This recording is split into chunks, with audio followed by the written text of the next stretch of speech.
Neste chão alentejano, onde reside a calma, nasceu uma devoção que atravessou séculos e oceanos.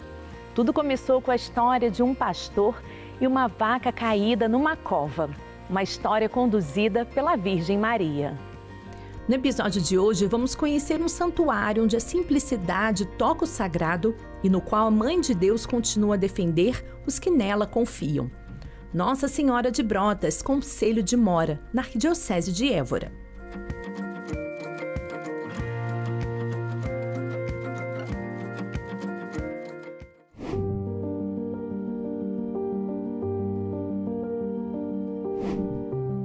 De facto, o Deus que desde toda a eternidade olhou para a Virgem Maria com particular e pleníssima complacência, quando chegou à plenitude dos tempos, atuou o plano da sua providência de forma que refulgissem, com perfeitíssima harmonia, os privilégios e prerrogativas que lhe concedera com a sua liberdade.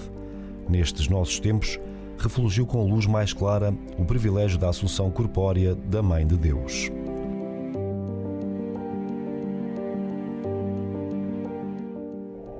Padre Nelson, estamos aqui em um dos santuários mais antigos de Portugal. O senhor poderia nos contar essa história deste local tão singular? Sim, é tão singular quanto a sua data, não é verdade? Este santuário celebrou o ano passado, no ano 2024, os 600 anos do início da sua construção e das aparições, que são baseadas, segundo a tradição, num pastor que vivia distante daqui, na Vila das Águias, que era onde estava toda a população. Aqui era somente para pastorear o gado e que, tendo aqui um cabeço, a vaca, que era a fonte do rendimento, o seu sustento, caiu, partiu uma pata e ele pensou, estava pronto, já tinha cortado a pata, estava pronto a matar a vaca para, pronto, ao menos o prejuízo não ser tão grande. E Nossa Senhora aparece-lhe com o menino no colo e pede-lhe para chamar as pessoas da Vila das Águias, então onde ele morava, e todos os habitantes desta aldeia, e que viessem cá e construíssem um santuário em sua memória, em seu louvor, aqui neste preciso local. O que é curioso é que da mão da vaca, depois Nossa Senhora disse que o milagre seria curar a vaca, e a vaca ficou curada. Mas da mão da vaca que ele cortara, esculpiu uma imagem que é a imagem de Nossa Senhora de Brotas, a imagem conhecida, que é da vaca, mas a imagem que apareceu na aparição foi Nossa Senhora com o menino Jesus. Sim. E então, a curiosidade é que eles tentaram construir a pequena ermida, a pequena capela, não aqui, como Nossa Senhora pedira, mas nessa Vila das Águias, na povoação, para ficar perto. E, segundo reza a tradição, começavam a construção lá e de manhã os materiais apareciam aqui. Meu Deus, interessante. Até que tiveram que iniciar a construção aqui. De tal modo que a pequena ermida primitiva e o santuário, normalmente quando estamos numa igreja matriz, numa igreja mais antiga, quando estamos sentados, voltados para o altar, estamos voltados para a nascente. E aqui isso não acontece. De tal maneira também que a grande parte do santuário está soterrado, isto é, quase o telhado é que está ao nível da superfície. Está envolto em terra, porque foi construído mesmo no local onde o pastor diz que lhe apareceu Nossa Senhora. Então Depois, aqui foi tudo escavado para poder construir a igreja. E aqui não havia nada, agora temos esta rua típica, muito bonita, cheia de casas.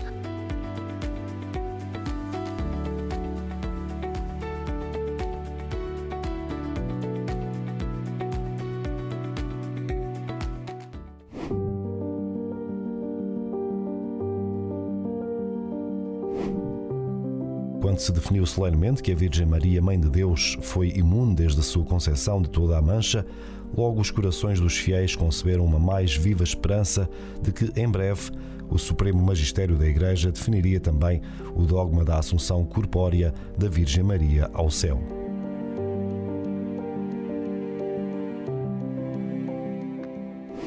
O Templo de Brotas guarda em cada detalhe e traço a espiritualidade de um povo. O retábulo barroco com a imagem de Nossa Senhora recorda que a beleza pode ser também um caminho para Deus. O sagrado e a humildade como da pequena imagem se encontram. A arte e a fé profunda convivem lado a lado. Após esta aparição, começou a desenvolver-se o culto e o auge foi no século XVII, em que as diversas confrarias, desde Setúbal, diversas partes do país, mas sobretudo Alentejo, construíram casas com a necessidade de acolher o grande número de peregrinos que aqui se dirigia, as casas da confraria. E então deu resultado nesta rua belíssima que temos diante do santuário. E a paisagem urbanística, digamos assim, bem típica do Alentejo, né? Com as casas brancas, com as faixas azuis e outras cidades em amarelo, mas exatamente. Aqui no caso é azul. Aqui é sobretudo azul para invocar precisamente o culto, a devoção mariana. Isto, e aí acaba combinando bem também com os azulejos. azulejos. E os azulejos também têm amarelo. Padre, então a imagem pequenina, então a primeira que se construiu com um fragmento do osso exatamente. da pata da vaca, aquela pequenina. Exatamente. E depois aquela maior com que também está na sacristia, que foi... Exatamente, em pedra dançã, essa tem 500 anos. Então, primeiro fez a imagem pequenina, com um pedaço do osso da pata da vaca, e depois fez aquela outra maior ali, branca, que está na sacristina. Pedra dançã, do norte. Sim, e depois essa maior, essa mais recente, com o menino Jesus ao colo, porque Nossa Senhora teria aparecido com o menino Jesus ao colo. Segundo retrata a tela que está na parede, que representa esse milagre, Muito ou essa bem. aparição. E esse local, assim, belíssimo, de arquitetura, assim, também, né, muito especial, e a gente entra aqui também, percebe, assim, a partir da arquitetura da beleza, essa espiritualidade que o local evoca.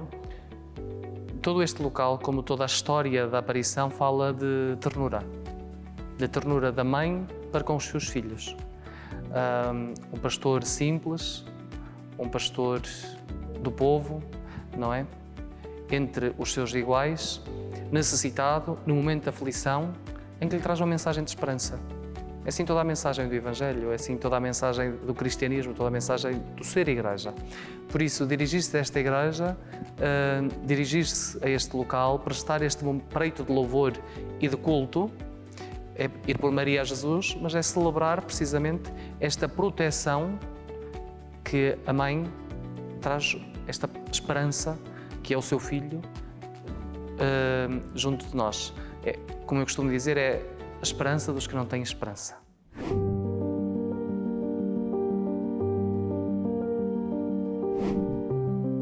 Esse mistério, pelo que respeita à glorificação celestial do corpo de Augusta, Mãe de Deus, não podia ser conhecido por nenhuma faculdade de inteligência humana, só com as forças naturais. É, portanto, verdade revelada por Deus e, por essa razão, todos os filhos da Igreja têm a obrigação de crer firme e fielmente.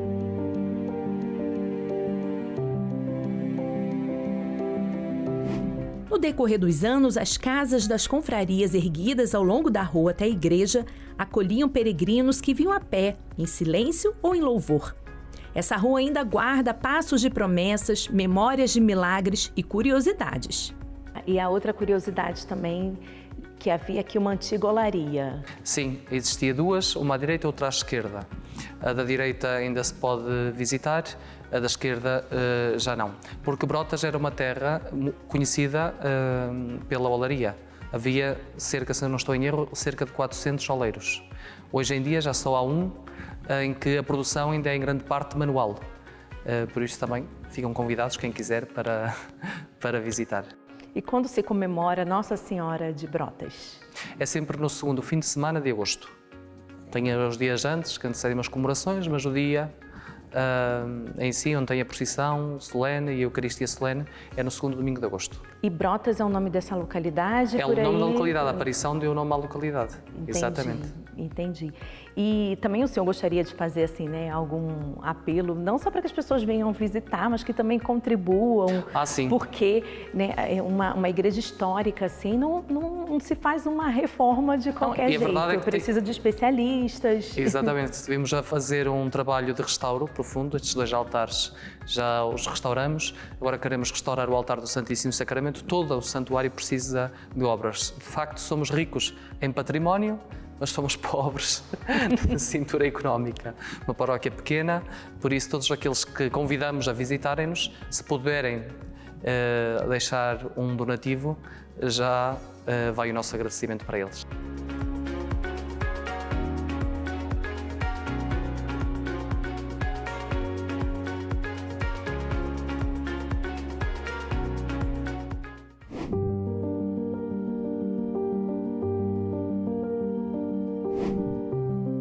Convinha que aquela que no parto manteve ilibada a virgindade conservasse o corpo incorrupto mesmo depois da morte.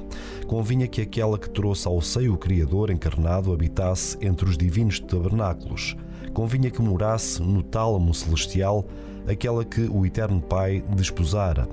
Convinha que aquela que viu o seu filho na cruz, com a oração traspassado por uma espada de dor e de que tinha sido imune no parto, contemplasse assentada à direita do Pai.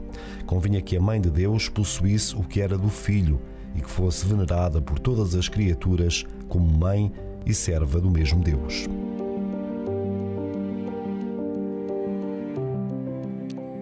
Homens da aldeia partiram para a Guerra Colonial Portuguesa, também conhecida como Guerra do Ultramar, e voltaram ilesos. Atribuem isso à proteção de Nossa Senhora de Brotas. Isso retrata muitos episódios da vida de muitas pessoas, sobretudo de cá, sobretudo aqueles que foram para o ultramar.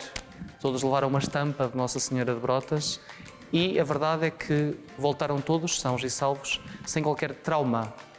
Não é só que tivessem sofrido algum incidente por lá, ou seja, perdido a vida, ou amputado uma perna, ou sido feridos. Não tiveram trauma pós Também no aspecto emocional. Exatamente, psíquico. E por isso se plasma e se traduz esta devoção também em gratidão. Porque Nossa Senhora e a Mãe da Igreja não continua a interceder por seus filhos só há 600 anos atrás. Esta mensagem é atual. Nas nossas faltas de esperança, nas nossas aflições, nas nossas dores, Maria intercede, Maria está e leva-nos sempre junto do seu Filho. Por isso o santuário também está ao final da rua, ou seja, vimos como peregrinos e chegamos e encontramos Maria que nos conduz, Jesus. Quem voltou do ultramar ainda se emociona quando fala dela, não da guerra, mas da mãe que os preservou. A fé de Brotas supera trincheiras e sofrimentos, sustentando quem partia sem saber se voltava. Senhor Manuel Ramalhão é um ex-combatente e relata um dos tantos livramentos durante os 14 meses que passou em Angola. Dessa vez, quando o meu animal ficou mesmo em cima da mina, eu fui ferido. Mas foi uma coisinha pouca, foi aqui na mão. Eu estava a fazer fogo para um lado, na picada era a estrada. E então o oficial disse para os gajos das armas pesadas para não fazerem fogo. O morteiro, aquilo bomba chegava a bater uma árvore, os telhaços podiam vir para cima da gente. E ele disse para eles não fazerem fogo, mas aquilo a gente tivemos ali 4 horas e 45 minutos ali debaixo de fogo. Eles calavam-se, a gente calava-se. Daí nada começavam outra vez eles. Depois começámos a gente. Foi aquilo o tempo todo. E tivemos logo um ferido aos primeiros tiros. E acho que foi um estilhaço mesmo dessa coisa que passou. Passou pelo nariz, isto, os senhores podem não se acreditar, mas isto é verdade. Hein? Passou pelo nariz desse rapaz, que era um 47, estava pé a fazer para um lado, passou aqui pelo nariz e veio-me passar aqui para a mão, que ainda tenho aqui um cagulozinho. Isto parece mentira, não é? Mas não é. Hoje não está aqui companheiros nenhum, mas estivesse. Nos momentos mais difíceis, a Virgem Maria foi sempre o sustento. No retorno à casa, ele e os companheiros promoveram no santuário diversas homenagens. Enquanto houver forças, Senhor Manuel estará presente nas festas e procissões. Os olhos marejados demonstram um amor por Nossa Senhora. Já vou fazer 81 e pronto, quando eu puder,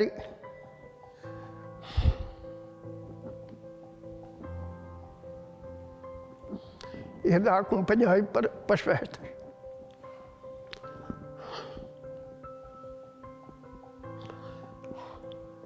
Depois viemos, fizemos ainda aí 2 festazinhas. O malta juntou-se todo e fizemos aí uma festazinha. Depois começámos Estão mais velhos, outros começaram a abalar. Hoje já há bem poucos. Eu agora cheguei e andava a fazer uma caminhada. Sinto-me bem, mas pronto. A Nossa Senhora das Brotas, para mim, acompanhou-me lá sempre. E naqueles sítios, nas horas mais más, eu lembrava-me dela. E eu, graças a Deus, ainda aí estou e me sinto bem. Mas ainda agora, já há dias, aí na televisão, no Canal 1, houve uma entrevista de malta que foi ao ultramar, uns a queixarem-se disto, outros a queixarem-se daquilo. É nisso, graças a Deus. Penso que não. Quando há aí a precisão, tenho ido sempre qualquer coisa da Nossa Senhora das Brotas acompanhar.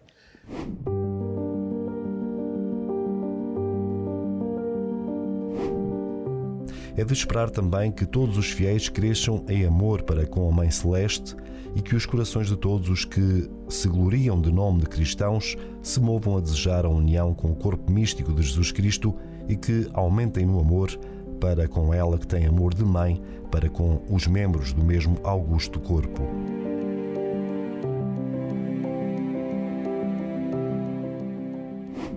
De Brotas para o mundo, a fé que começou com um pastor no campo hoje alcança corações em todos os continentes.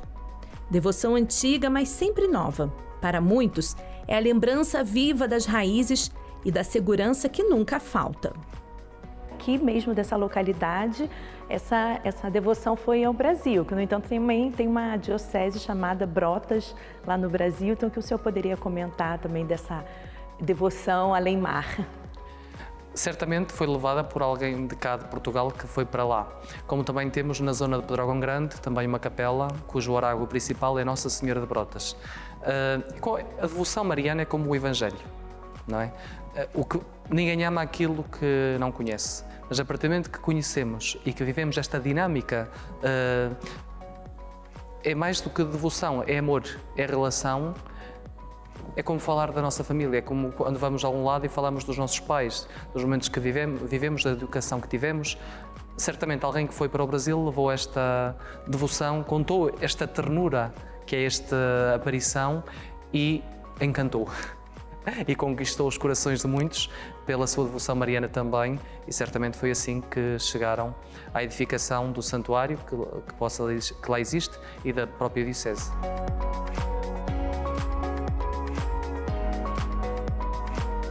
Neste templo, onde o tempo repousa e a fé respira, as histórias de pastores, soldados e peregrinos continuam vivas.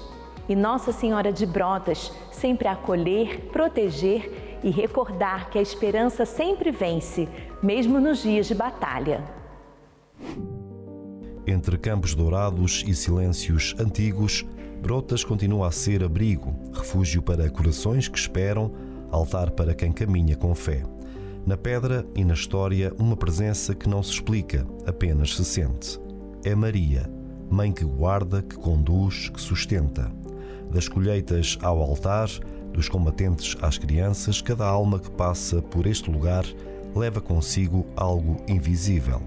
Um consolo, uma paz, uma promessa. Porque quem confia em Maria jamais está só. E neste santuário que o tempo não apagou, a fé permanece. Viva, em voz baixa, mas firme. Como um sussurro do céu no coração do Alentejo. Este foi mais um episódio da série Santuários Marianos de Portugal. Pé na estrada e até a próxima!